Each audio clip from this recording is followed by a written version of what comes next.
ത്രിമൂർത്തികളും 33 ദേവതകളും ഒന്നിച്ചുകൂടി ദക്ഷയാഗം നടന്ന ഇടം, പ്രകൃതി ശിവനോടലിഞ്ഞു ചേരുന്ന ഇടം. ദക്ഷിണകാശി എന്നറിയപ്പെടുന്ന കൊട്ടിയൂർ ക്ഷേത്രത്തിന്റെ ആചാരങ്ങളിൽ ഓടപ്പൂവിന്റെ സ്ഥാനം വലുതാണ്. ലക്ഷക്കണക്കിന് ഭക്തർ ഓടപ്പൂ പ്രസാദമായി സ്വീകരിച്ച് മടങ്ങുന്നു. പ്രദക്ഷിണ വഴിയിൽ ജലം നിറഞ്ഞൊഴുകുന്ന ഒരേയൊരു ഇടം.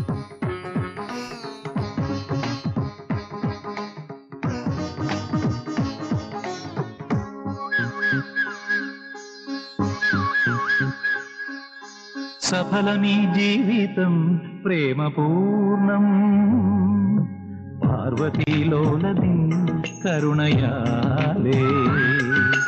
സഫലമീ ജീവിതം പ്രേമപൂർണം, പാർവതീലോലനിൻ കരുണയാലേ. ഇരുജടയ്ക്കുള്ളിൽ ഇളകിയുണരുന്നൊരു